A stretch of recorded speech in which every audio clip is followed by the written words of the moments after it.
परम पूज्य गुरुदेव वंदे माँ की अनंत असीम अनुकंपा से, उनकी कृपा से, समूह की दिव्य शक्ति के माध्यम से, उनके कारण जन्म शताब्दी पुस्तक माला का दैवीय स्वाध्याय स्वयं का अध्ययन लगातार चल रहा है। जन्म शताब्दी पुस्तक माला 65, उपासना साधना आराधना डे 4। गुरुदेव माँ की देव ऋषियों की ब्रह्म ऋषियों की ऊर्जा को हृदय में आत्मसात करें।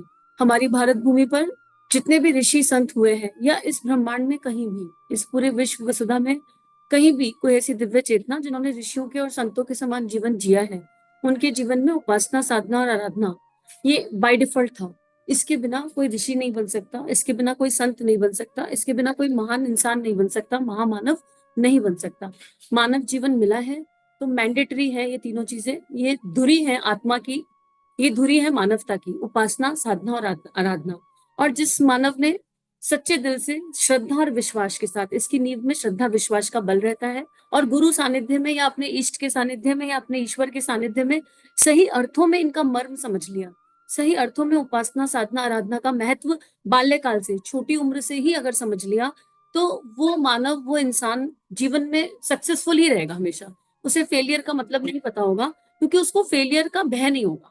ऐसा नहीं है कि परिस्थितियां नहीं आएंगी, ऐसा नहीं है कि सिचुएशंस नहीं आएंगी, लाइफ में सिचुएशनशिप लगी रहेगी, परिस्थितियां आएंगी, लेकिन जिसके जीवन में, जिसके हृदय में उपासना साधना आराधना है, जिसको इनका मर्म पता है और उसने जीवन में इंप्लीमेंट किया है, उनको सिचुएशन का इम्पैक्ट नहीं होगा, सिचुएशन का प्रभाव नहीं होगा। समाधान खोजने की शक्ति अंतःकरण में जागृत हो जाएगी, चाहे फिर सिचुएशन, परिवार, परिस्थिति कैसी भी हो, आत्मबल और मनोबल कभी कम नहीं हो पाएगा।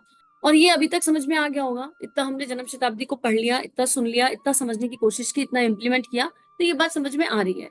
परम पूज्य गुरुदेव ने उपासना को बहुत खूबसूरती से शॉर्ट में और क्रिस्प में 3 ऑडियो के माध्यम से समझाया।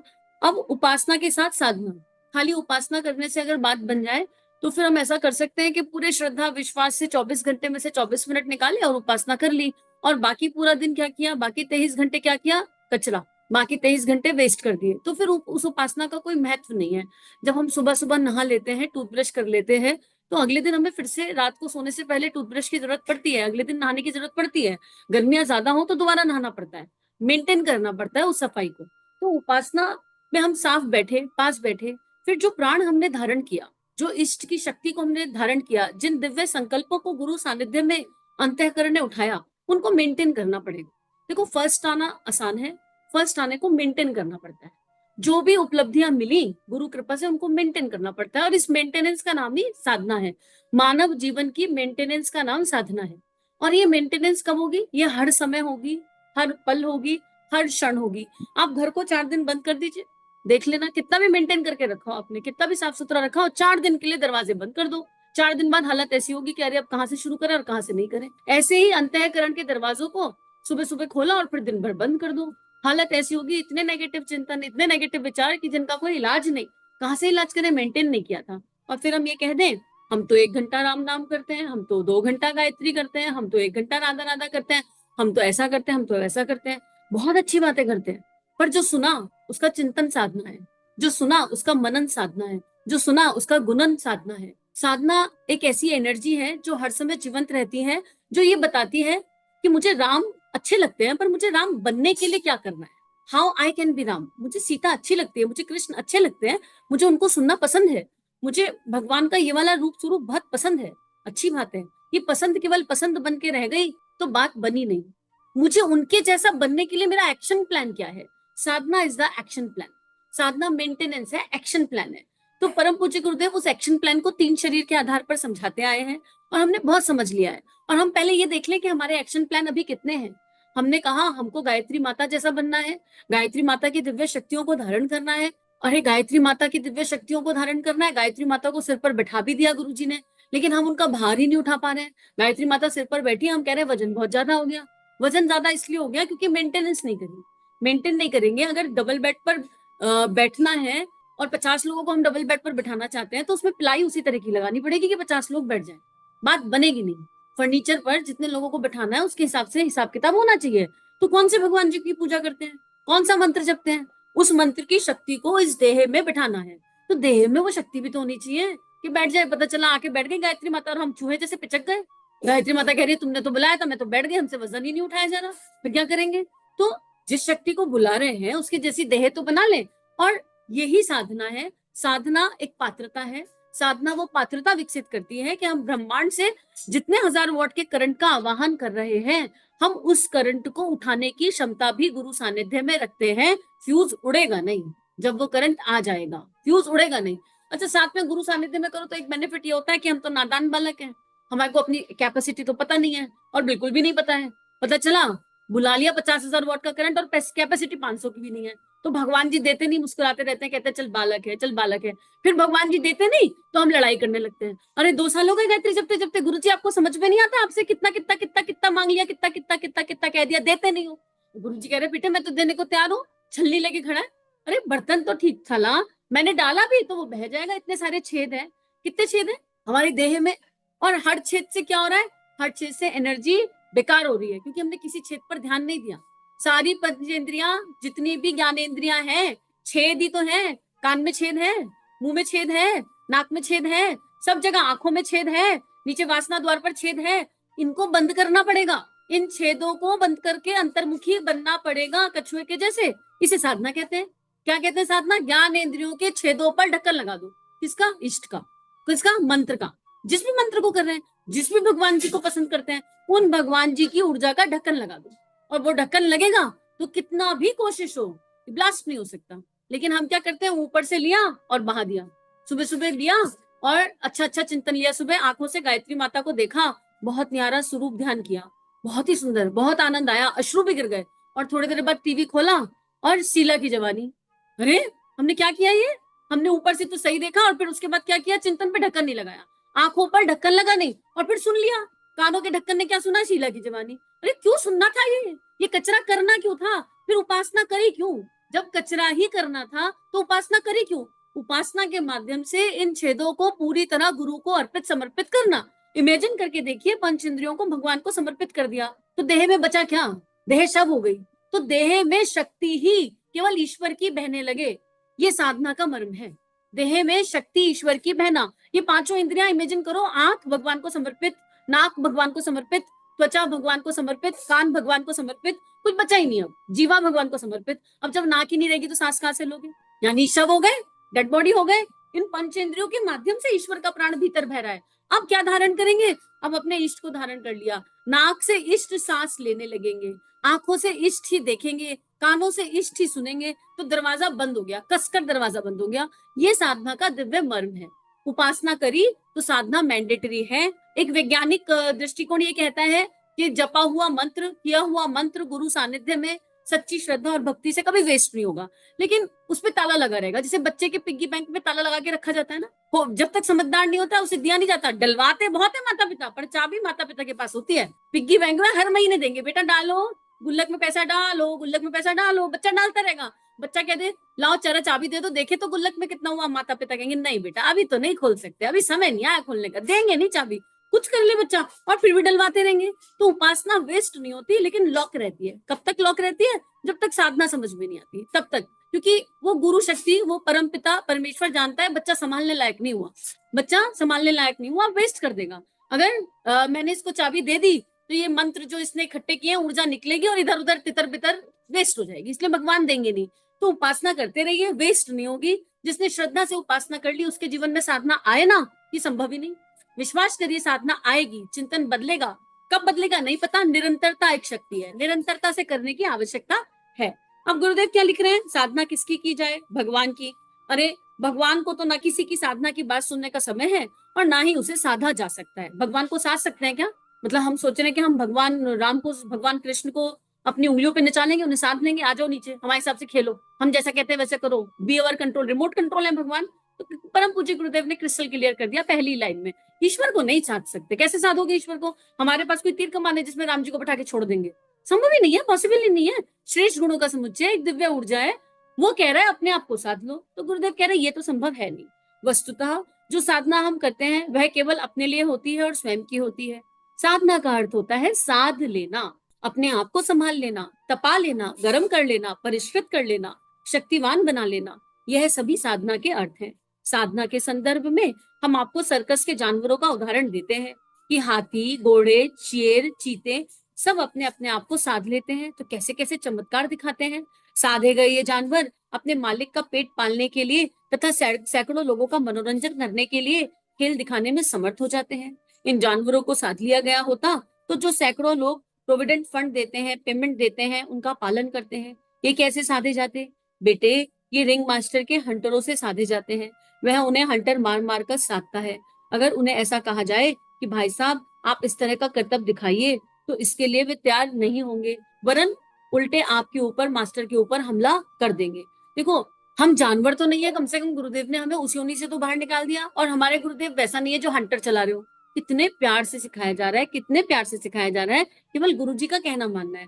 परम पूज्य गुरुदेव कह रहे हैं कि एक जानवर को भी रिंग मास्टर कंट्रोल में कर लेता है, और हम अपने गुरु के कंट्रोल में नहीं आ पा रहे हैं। तो क्या हम इन जानवरों से भी गए गुजरे हैं? क्या हमें वो भी दिव्यता नहीं रही? और होता क्या है, खेल खेल की बात है। छोटे से हाथी के पैर को जब बांध देते हैं बहुत भारी जंजीर से, तो उसका साइकोलॉजिकल माइंड ये कह देता है कि मैं हिल नहीं पाऊंगा। खेल खेला जाता है उनके माइंड के साथ। हमारे माइंड के साथ भी ये कलयुग खेल खेल रहा है। हमारे माइंड के साथ भी चित्त की वृत्तियां खेल खेल रही हैं। इन चित्त की वृत्तियों को, इस कलयुगी ऊर्जा को, इस नेगेटिव थॉट प्रोसेस को ईश्वर को अर्पित समर्पित कर दीजिए। क्यों सोचना है नेगेटिव? क्या कारण है कि हम नेगेटिव सोच रहे हैं, जबकि गुरु हमारे जीवन में है? इतना कुछ दिव्य सोचने के लिए है, इतना कुछ दिव्य करने के लिए है, इतना ब्यूटीफुल एनर्जी इस यूनिवर्स में अभी एग्जिस्ट करती है।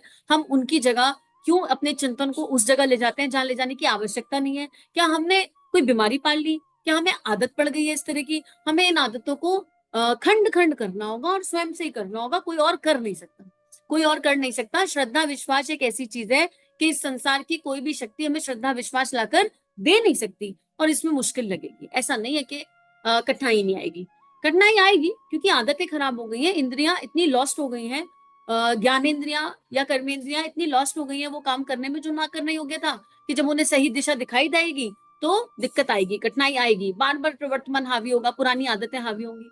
वहां पर क्या काम आएगा? उपासना। इसलिए दोनों भाई बहन के जैसे चलते हैं। जिसके पास उपासना होगी उसकी संकल्प शक्ति बढ़ जाएगी। जैसे मान लो, मन ने कहा, जीवा ने कहा बेटा ये खा ले, और बिल्कुल पता है कि ये खाने योग्य नहीं है, बिल्कुल पता है कि बिल्कुल भूख नहीं लग रही, बिल्कुल पता है कि आवश्यकता ही नहीं है, लेकिन जीभ बार बार कहेगी खा लेना, एक बाइट से क्या फर्क पड़ता है, खा लेना, एक बाइट से क्या फर्क पड़ता है। उसी समय अपनी इस जीवा को मंत्र में लगा, इष्ट के चिंतन में लगा दो, उसी पल भगवान के नाम में लगा दो, भगवान के ध्यान में लगा दो, उसी क्षण उपासना कर लो और पुकार लो, भगवान शक्ति दीजिए, भगवान शक्ति दीजिए, पॉजिटिवली। और बार बार अपने आपको बताइए, हम तो सात्विक आहार खाते हैं, सात्विक और संयमित आहार खाते हैं, और उस समय दूसरा तरीका क्या है? अपने मन को किसी और चीज में लगा दो, वहां से हट जाओ, कोई और क्रिएटिव चीज ढूंढ लो जिसमें मन लगता हो। नाम लेखन कर लो, आपका कोई प्रोफेशन होगा, कोई ड्राइंग पेंटिंग बनाते होंगे, जो भी आपकी एनर्जी प्रोफेशन है, कोई ऑफिस का काम है, कुछ भी कर लो, आप डाइवर्ट कर लो उसी समय अपने आप को किसी क्रिएटिव चीज में, अपने आप को एंगेज कर लो। और जैसे ही हम अपने आप को क्रिएटिव चीज में एंगेज करेंगे, ये वृत्ति अपने आप सिर मारेगी और खत्म हो जाएगी, क्योंकि हमने इस वृत्ति का चिंतन करना बंद कर दिया, हमने इसके बारे में सोचना बंद कर दिया। अगर हम ये सोचकर भी उपासना उस समय करें कि क्यों हम इसलिए कर रहे हैं कि हमको खाना नहीं है, इस समय खाना नहीं है, तब भी बैकड्रॉप पर प्रणेता विचार खाने के बारे में सोच रहा है, हमें उस प्रणेता विचार को शेयर करना है, उसको खत्म करना है। इसलिए हम अपने आप को एंगेज कर लेंगे, किसी बुक रीडिंग में एंगेज कर लेंगे, किसी अच्छे भजन में एंगेज कर लेंगे, काम बहुत है करने के लिए, प्रकृति में एंगेज कर लेंगे, थोड़ा वॉक के लिए चले जाएंगे। We have to find out our own ways. Engage करने के 1000 तरीके हैं, हमको कौन सा तरीका सूट करता है, हम उस तरीके में लग जाएंगे। हम कोई सत्संग सुनने लगेंगे, घर परिवार में तो घर के बहुत काम है, हाउस वाइफ है तो बहुत काम है, ऑफिस है तो बहुत काम है, और मोस्टली इस तरह की वृत्तियां आती कब है? खाली दिमाग शैतान का घर। यूजली ऐसी वृत्तियां मुंह जब मारती हैं जब हम खाली होते हैं। आप देखिए, जब आप एक व्यस्त जीवन जी रहे होते हैं तो याद ही नहीं आता कि क्या करना है, क्या करना नहीं है, क्या है क्या नहीं, इस तरह की सोच आती ही नहीं है जो हमें भटकाए। जब हमारा लक्ष्य एकदम क्लियर होता है ना, तो हमें इस तरह की सोच नहीं आती। तो इसका दूसरा तरीका है स्वयं को साधने का, कि हमारा लक्ष्य एकदम क्लियर होना चाहिए कि हम लाइफ में चाहते क्या है, हम खुद से चाहते क्या है। एक लक्ष्य लॉन्ग टर्म, एक लक्ष्य शॉर्ट टर्म, और उसमें भी हमारे जो गोल्स हैं वो मेजरेबल होने चाहिए, क्वांटिटेटिव होने चाहिए। हमको इतने दिन में ये करना है, उसका अभ्यास प्रयास करना है। फिर वो उपासना का लक्ष्य हो, साधना का लक्ष्य हो, आध्यात्मिक लक्ष्य हो या भौतिक लक्ष्य हो, कोई भी हो, लेकिन वो मेजरेबल होना चाहिए, जिससे हम अपने आप को बता सके कि हमको ये इतना ही चाहिए। उसमें क्या होता है, हमारी सारी इंद्रियां उस लक्ष्य को पूरा करने में लग जाती हैं, और जब इंद्रियां उस लक्ष्य को पूरा करने में लग जाती हैं तो हमको वृत्तियां नहीं सताती हैं, आदतें नहीं सताती हैं। तो यही तो इन जानवरों के साथ किया। रिंग मास्टर ने क्या किया? इनको एक लक्ष्य दे दिया, हाथी तुमको डांस करना है, चीता तुमको इस वाले रिंग से उतर के उस वाले रिंग में जाना है, इनको एक लक्ष्य दे दिया। लेकिन इनको हंटर से समझाया जा रहा है, हमको प्यार से समझाया जा रहा है। साधना में भी यही होता है। मनुष्य के साधक के मन के ऊपर चाबुक मारने से, हंटर मारने से, गर्म करने से, तपाने से वह काबू में आता है। इसलिए तपस्वी तपस्या करते हैं। हिंदी में इसे साधना कहते हैं और संस्कृत में इसको तपस्या कहते हैं। देखो, मन को समझाना पड़ना है ना, मन को मित्र बनाना पड़ना है ना। मन बार बार देखो, मन भी दो तरह के हैं। मैं क्या हूं, अच्छे से सुनिए, उसको समझिए। एक प्रवर्त मन है, एक आध्यात्मिक मन है। और हम मन को दोष देते रहते हैं, अरे मन नहीं मानता, अरे मन ऐसा करता है, अरे मन वैसा करता है। ये करना बंद कर दीजिए। मन तो मित्र है, मन तो बहुत प्यारा है, मन तो साथी बंधु सखा है। मन को कृष्ण बना लेंगे, मन को राम बना लेंगे, मन ही ईश्वर है। ये जो प्रवर्त मन है, ये हमारी वृत्तियों से जन्मा होता है। कई कई जन्मों की वृत्तियां हैं, उनसे एक फॉल्स मन जन्म गया है, जिसे कहते हैं प्रवर्त मन। और ये प्रवर्त मन हमको तपस्या करने से, साधना करने से रोकता है। हम अपना सारा ध्यान आध्यात्मिक मन में केंद्रित करेंगे। आध्यात्मिक मन का जन्म कहाँ से होता है? आत्मा से। आध्यात्मिक, आत्मा के निकट। आध्यात्मिक मन का जन्म कहाँ से होता है? हमारे इष्ट की शक्ति से। आध्यात्मिक मन मेरे इष्ट का मैनिफेस्टेशन है, जो मेरे भीतर है। तो जब भी प्रवर्त मन आए, हम ये नहीं कहेंगे कि मन तो ऐसा करता है, हम कहेंगे अरे प्यारे बच्चे, मन को छोटा सा बच्चा मानो। छोटे बच्चे को कैसे समझाया जाता है? प्यारे बच्चे, बहुत साल हो गए, तुम ऐसे बिगड़े हुए चल रहे थे ना, कोई बात नहीं, अब तुम सुधर चुके हो, अब तुम बहुत अच्छे हो गए हो। और हम वहां से आध्यात्मिक मन का प्रकाश डालें इस प्रवर्त मन पे। देखो, मेरा आध्यात्मिक मन कितना सुंदर है, ये गायत्री माता का चिंतन करता है। देखो, ये आध्यात्मिक मन कितना खूबसूरत है। ये भगवान श्री कृष्ण का, भगवत गीता का, श्रीमद भगवत गीता का, रामचरितमानस का, दैवीय बुकों का चिंतन करता है। देखो, इस आध्यात्मिक मन में कितनी शक्ति छुपी है। देखो, ये आध्यात्मिक मन मुझे अच्छा मानव बनाने की बात करता है। तुम प्रवर्तमान इस आध्यात्मिक मन को सरेंडर कर दो। इस तरह की बातें हम भीतर भीतर अपने प्रवर्तमान से करेंगे, तो देखेंगे कि आध्यात्मिक मन का प्रकाश बढ़ता चला जा रहा है। और जब आध्यात्मिक मन का प्रकाश बढ़ जाएगा, तो ये वृत्तियां मुश्किल क्रिएट नहीं करेंगी। तपस्या करना आसान हो जाएगा, सरल हो जाएगा। इसको मैं क्या हूं में डिटेल में समझ सकते हैं। गुरुदेव कह रहे हैं, अतः साधना का मतलब है अपने आप को तपाना। खेत की जुताई अगर ठीक से नहीं होगी, तो उसमें बुवाई भी ठीक ढंग से नहीं होगी। जब अच्छी फसल प्राप्त करने के लिए पहले खेत की जुताई करनी पड़ती है, और उसको अच्छी तरीके से करना पड़ता है। ये उसकी परम आवश्यकता है, ताकि उसमें से कंकड़ पत्थर आदि निकाल दिए जाए। उसके बाद बुवाई की जाती है। कपड़ों की धुलाई पहले करनी पड़ती है, तब उनकी रंगाई होती है। बिना धुलाई कपड़ों की रंगाई नहीं हो सकती। काले मैले कुचैले कपड़े नहीं रंगे जा सकते। मित्रों, उसी प्रकार से राम का नाम लेना एक तरह से रंगाई है। राम की भक्ति के लिए साफ सुथरे कपड़ों की आवश्यकता है। माँ अपने बच्चे को गोद में लेती है, परंतु जब बच्चा टट्टी कर देता है, तो वह उसे गोद में नहीं उठाती, पहले उसकी सफाई करती है, उसके बाद उसके कपड़े बदलती है, तब गोद में लेती है। भगवान भी ठीक उसी तरह से हैं। वे मैले कुचेले प्रवृत्ति के लोगों को पसंद नहीं करते। यहाँ साफ सुथरा से मतलब कपड़े नहीं, बल्कि भीतर से है, अंतरंग से है। इसी को स्वच्छ रखना, परिष्कृत करना पड़ता है। तपस्या एवं साधना इसी का नाम है। अपने अंदर जो बुराइयां हैं, भूले हैं, कमियां हैं, दोष हैं, दुर्गुण हैं, कषाय कलमश हैं, उन्हें दूर करना व उसके लिए कठिनाई उठाना ही साधना या तपस्या कहलाती है। इसी का दूसरा नाम पात्रता का विकास है। कहने का तात्पर्य यह है कि वर्षा के समय आप बाहर जो भी पात्र रखेंगे, कटोरी गिलास जो भी कुछ पात्र रखेंगे, उसी के अनुरूप उसमें जल भर जाएगा। इसी तरह आपकी पात्रता जितनी होगी, उतना ही भगवान का प्यार, अनुकंपा हम पर, आप पर बरसती चली जाएगी। देखो, परम पूज्य गुरुदेव ने इसको उसी तरह समझाया और सरल तरीके से समझा दिया। अब हमको चेक करने की आवश्यकता है। इसके लिए ना एक एक्शन प्लान होना चाहिए, प्रैक्टिकल। ये जो सारा स्वाध्याय है ना, परम पूज्य गुरुदेव की जो लेखनी है, ये लेखनी ऐसी लेखनी नहीं है जिसे सुनने से काम बन जाता है। सुनने से ये चित्त पर अंकित होती है, लेकिन इसमें ना टूल्स और टिप्स हैं। इसमें टूल्स हैं कि कोई भी काम कैसे करना है। तो अब हमें ये बताया गया है कि हमको इस देह से राम नाम करना है, इस देह से राधा राधा करना है, इस देह से कृष्ण नाम करना है, इस देह से गायत्री करना है। तो नाली में गंगा जल तो नहीं डालेंगे, नाली की सफाई करेंगे, यानी इस देह की सफाई करनी है। अब इस देह की सफाई के लिए हमको दृष्टा भाव में पहले ये देखना है कि मेरी कमियां क्या क्या हैं। अपनी कमियों और दोषों को देखना है, उनको केवल देखना है, उनसे चिपकना नहीं है, उनका सुख दुख नहीं होना चाहिए। अपनी कमियां और दोष को देखा, और एक लक्ष्य, लक्ष्य सामने है ना, इस लक्ष्य को पूरा करने में मेरे भीतर क्या क्या कमियां हैं, आइडेंटिफाइड, पहला स्टेप। इसके बाद इन कमियों को दूर कैसे किया जाता है, चिंतन इस पर होना चाहिए। चिंतन हमेशा समाधान पर। अच्छा ठीक है, ये वाली कमी है और ये समाधान है, इस समाधान को अप्लाई करके मैं इस अमुक लक्ष्य तक पहुंच सकता हूँ, और ये साधना है। इसी को साधना कहते हैं। तो इस साधना में सबसे पहले क्या, अंतरंग की सफाई होनी चाहिए।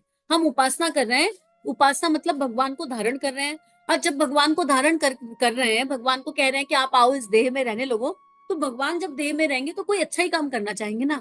अब अगर मान लो मेरे जीवन का लक्ष्य ये हो कि मुझे अच्छा आदमी बनना है, मुझे अच्छा इंसान बनना है, तो ये बहुत बढ़िया लक्ष्य है, चलो अच्छा इंसान बनना है। लेकिन अच्छे इंसान के एट्रीब्यूट क्या है, अच्छे इंसान की प्रॉपर्टीज क्या है? भगत सिंह भी अच्छे इंसान थे, माँ मीरा भी अच्छा इंसान थी, विवेकानंद भी अच्छे इंसान थे, लेकिन सबकी क्वालिटीज अलग अलग थी। तो मुझे कौन सा वाला अच्छा इंसान बनना है, ये तो मुझे पता होना चाहिए ना। मुझे अच्छा इंसान बनना है। शबरी भी अच्छा इंसान थी, केवट भी अच्छा इंसान थे, अहिल्याबाई होलकर भी अच्छा इंसान है, झांसी की रानी भी अच्छा इंसान है। तो अच्छे इंसान की जो डेफिनेशन है वो व्यापक है। मुझे इस व्यापक डेफिनेशन को एक बक्से में, एक केंद्र में लाना होगा। मुझे ऐसा अच्छा इंसान बनना है। अब मान लीजिए मैंने एक अच्छे इंसान को ढूंढ लिया सामने, ये वाला इंसान मुझे अच्छा लगता है। अब मुझे उसकी क्वालिटीज पता होनी चाहिए। I have to be very specific, very specific, एकदम केंद्र, एकदम फोकस लक्ष्य। मुझे ये करना है। अब मुझे ये करने में क्या क्या दिक्कतें आ रही हैं, ये मेरी समस्या है, और चिंतन समाधान पर अब what is my action plan कि मैं ये अचीव कर पाऊं। तो अच्छा इंसान की डेफिनेशन इज गुड, बहुत सुंदर है। मुझे ऋषि जैसा बनना है, तो ऋषियों का जीवन कैसे होता है ये जानना पड़ेगा ना। ऋषियों के जीवन की क्वालिटी क्या है? अच्छा मुझे संत बनना है, चलो ठीक है संत बनना है, लेकिन संत होते कैसे हैं? I have to be very specific. I have to tell myself कि ये संत ऐसा वाला संत। संत भी बहुत तरीके हैं, कबीरदास भी संत है, तुलसीदास जी भी संत है, दोनों संतों की श्रेणी में आते हैं, दोनों ने काम अलग अलग किया। हमको ये पता होना चाहिए। साधना होगी तभी, जब तक लक्ष्य नहीं होगा साधना सदेगी नहीं। मुझे स्वयं को साधना है गुरु सानिध्य में, और साध कर करना क्या है, कैसा साधना है, किस दिशा में साधना है, मेरे एट्रीब्यूट्स क्या है, क्या गुण कर्म स्वभाव भगवान ने मुझ में डाले हैं, क्या बुराइयां हैं, क्या अच्छाइयां हैं, उन बुराइयों को दूर करने का एक्शन प्लान क्या है, ये सब साधना के अंतर्गत आता है। तो आज हम इतना होमवर्क करें और चिंतन करें गहरा। और ये चिंतन केवल मानसिक नहीं होगा, ये चिंतन कॉपी पेन पर होगा। पेन कॉपी लेकर बैठना पड़ेगा, एनालिसिस करना पड़ेगा, और उस एनालिसिस के आधार पर आउटपुट निकलेगा। और इसीलिए इसको कैलकुलेटिव रखने की आवश्यकता है। हाँ, अब हमने टारगेट ले लिया, अब 3 महीने में ये वाला संस्कार हमारा चेंज हो रहा है, तो हमें ये देखना होगा हर 40 दिन में, हर 50 दिन में, कि हम कितना बेटर हुए। हमारा ग्राफ ऊपर ही जा रहा है ना, ग्राफ नीचे तो नहीं आ रहा। ग्राफ नीचे गया तो रोना धोना नहीं है, कारण ढूंढना है, ये ग्राफ नीचे क्यों गया। अब इस ग्राफ को ऊपर ले जाने का समाधान क्या है, what is the action plan, again action plan. कब तक करेंगे, जब तक सक्सेसफुल ना हो जाए। कब तक करेंगे, जब तक उस लक्ष्य को प्राप्त ना कर लें। एक लॉन्ग टर्म गोल, एक शॉर्ट टर्म गोल। साधना गोल ओरिएंटेड होती है, तो हमारे पास हमारा लॉन्ग टर्म और शॉर्ट टर्म गोल होना ही चाहिए। इसी के साथ आज के स्वाध्याय को भगवान के चरणों में अर्पित समर्पित करते हैं। समूह की शक्ति को नमन प्रणाम। इदम श्री सद्गुरुवे नमः, इदम श्री सद्गुरुवे नमः, इदम श्री सद्गुरुवे नमः। चलिए समाज में कुछ अच्छा बांटे। अगर ये भावनाएं आपके अंतःकरण को स्पर्श कर रही हैं, आपको अच्छी लग रही हैं, और आपके जीवन में परिवर्तन आ रहा है, तो इस परिवर्तन को विश्वव्यापी बनाते हैं। संतों की और ऋषियों की इस लेखनी को सब जगह फैलाते हैं। चैनल को लाइक कीजिए, सब्सक्राइब कीजिए और ज्यादा से ज्यादा साझा कीजिए। जय हिंद, जय भारत।